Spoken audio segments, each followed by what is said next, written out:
Winning army, जो army जीत रही थी, उसको रोक दिया गया, सीज फायर कर दिया गया और नेहरू यूनाइटेड नेशन चले गए। उस झटके में हम पूरा का पूरा जम्मू एंड कश्मीर ले लेते, क्यों नहीं लिया? नेहरू जी ने सीज फायर क्यों हुक्म दिया जब मिलिट्री कमांडर्स इसके खिलाफ थे? क्यों? मुझे आज तक ये समझ में नहीं आया। एज ए फौजी हमारी सेना आगे बढ़ रही थी, तेज गति से बढ़ रही थी। अटैक हमने नहीं किया था, उन जिहादियों को पाकिस्तान ने भेजा था, हमने काउंटर अटैक किया, हमने श्रीनगर को बचाया। मेजर सोमनाथ शर्मा ने अपने जीवन की बलिदान दिया और हम जब जीत रहे थे क्यों रोका? हम पीओके ले लेते, हम गिलगिट ले लेते, बल्किस्तान ले, सब कुछ ले लेते, क्यों नहीं लेने दिया? बतौर फौजी आज भी कसक है मन के अंदर सर? कसक नहीं, अब कसक का मैं क्या मात्रा बताऊं? पीड़ा है, दर्द है, फ्रस्ट्रेशन होता है। ऐसे ऐसे लोग इस देश के प्रधानमंत्री बने हैं, क्यों यूनाइटेड नेशंस के? अब दूसरा बिंदु, कितना बार हम लोग को मौका मिला कि हम पीओके को ले सकते थे। पहला 1965 की लड़ाई हम जीत गए थे जी। उस समय हम जब ताशकंद गए थे, हमने क्यों नहीं अपने टर्म्स कंडीशंस में डाला? जो विजयी होगा वो टर्म्स कंडीशन सेट करेगा कि जो लूज़र होगा वो किसी देश के मदद से वो टर्म्स एंड कंडीशन सेट करेगा।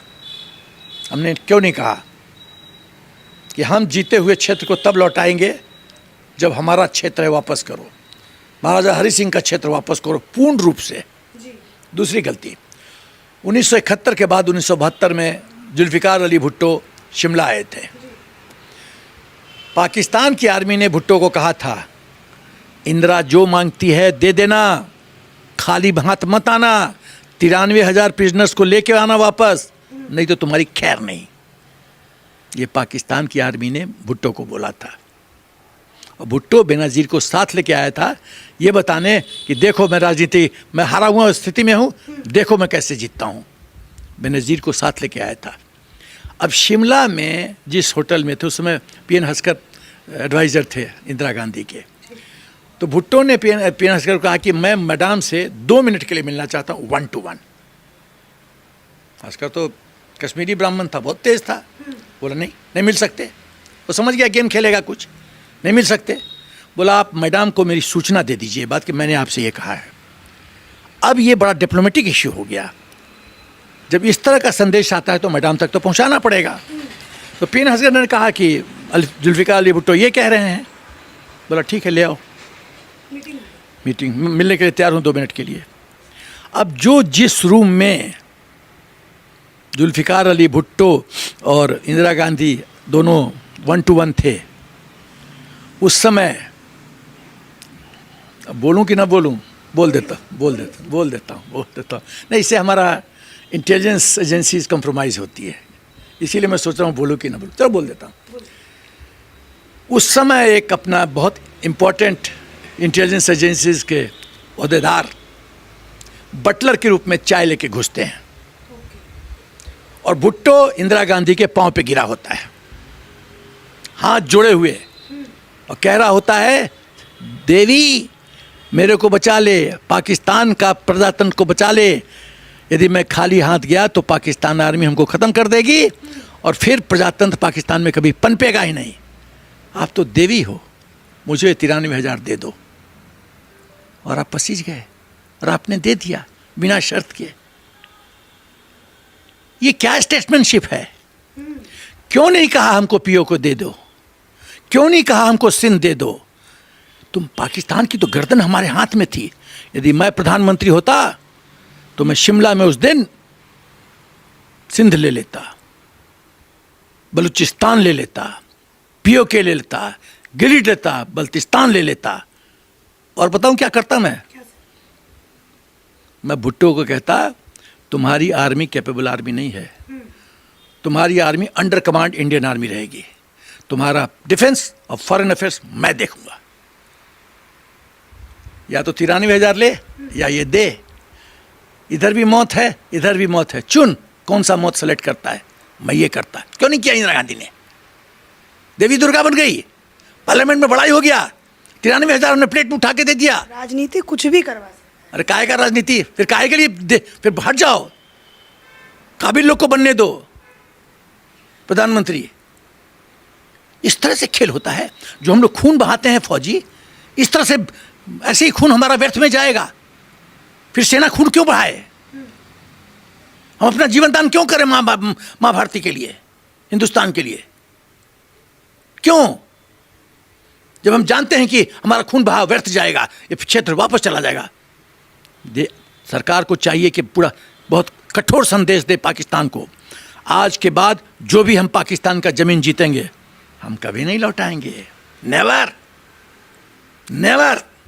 आज का सैनिक कैसा महसूस करता है सर इस सरकार के? बहुत अच्छा, हालत ठीक है, बहुत बढ़िया। एक चीज बताओ, खाली मैं एक उदाहरण दूंगा, दो उदाहरण दूंगा। जब 2008 में ताज होटल पे अटैक हुआ कसाब के द्वारा, 167 लोग मारे गए, तो इसके दो बिंदु बताता हूं। प्रेसिडेंट ओबामा ने, उस समय के प्रेसिडेंट ने मनमोहन सिंह जी से पूछा कि तुम भी जानते हो, आप भी जानते हो कि पाकिस्तान का हाथ है, मैं भी जानता हूं कि पाकिस्तान का हाथ है, क्यों नहीं पाकिस्तान को सबक सिखाया? मनमोहन सिंह जी कहते हैं देश के अंदर मुसलमानों को गलत संदेश जाएगा, इसीलिए हमने कड़ा कदम नहीं उठाया। वाह रे मनमोहन सिंह जी वाह, सत्ता के लिए कितना गिरोगे, कितना गिरोगे सत्ता के लिए। जब राष्ट्र की गरिमा को, इज्जत को तुम सुरक्षित नहीं कर सकते तो तुमको प्रधानमंत्री बनने का कोई हक नहीं बनता। जो पार्टी जिसके प्रधानमंत्री थे मनमोहन सिंह जी, धिक्कार है ऐसे पार्टी को, धिक्कार है जो राष्ट्र की गरिमा इज्जत को बरकरार नहीं रख सकता। सेकंड, उस समय के एयरफोर्स चीफ फैली मेजर, एयर चीफ मार्शल फैली मेजर सरकार के पास गए कि मैं तैयार हूं काउंटर अटैक के लिए, एयर स्ट्राइक के लिए, अनुमति दो। वो फाइल दबा दी गई, फाली मेजर को परमिशन नहीं दिया गया। अब उसके विपरीत जब पुलवामा में सीआरपीएफ के जवानों की हत्या होती है पाकिस्तान जिहादियों के द्वारा, तो मोदी जी का हर एक सेंटेंस ध्यान से सुना करो तुम लोग जर्नलिज्म में। उन्होंने क्या कहा था? एक देश ने बहुत भारी गलती कर दी है, उसको भुगतना पड़ेगा अंजाम। लोग सोचे 7 दिन में क्या होगा, बहुत आए प्रधानमंत्री गए, क्या हुआ 7 से 10 दिन के अंदर? 13वीं से पहले बदला, 13वीं से पहले बालाकोट एयर स्ट्राइक, जैसे मोहम्मद का पूरा ट्रेनिंग बेस खत्म, रात में हम लोग घुसे, ठोके और वापस आ गए, सब सुरक्षित। और एक कुछ पॉलिटिकल पार्टी क्या कहते हैं, वह कौवा नहीं मरा, वहाँ तो खाली 2 चिड़िया मरी थी। अरे ये क्या देश है? मुझे तो समझ में नहीं आता है कि पॉलिटिकल आप अपना इक्वेशन सेटल करने के चक्कर में राष्ट्रहित भूल जाते हो। अरे हम लोग जो पायलट गए होंगे एयर स्ट्राइक में, वो तो अपनी जान ऐसे लेके गए होंगे कि मृत्यु हो सकती है। अपने पति को बोल दिया होगा, हो सकता है मैं लास्ट बार तुमसे मिल रहा हूं, विदा क्या होगा, अलविदा, क्या I am going on a secret mission. और हम लोग फौजी अपनी पत्नियों को भी नहीं बताते हैं किस मिशन में जाते हैं, नहीं तो पंगा हो जाएगा। One loose statement and we are gone. बोला होगा मैं सीक्रेट मिशन पे जा रहा हूं, हो सकता है लास्ट बार देख रहा हूं तुमको। समझ सकती हो कितना पीड़ा एक फौजी का, किस किस मोड़ से आज फौजी गुजरता है। और ये लोग राष्ट्र की गरिमा, सुरक्षा, इज्जत, आबरू ये सुरक्षित नहीं रख सकते। They don't deserve to be in power, they don't deserve to be in politics.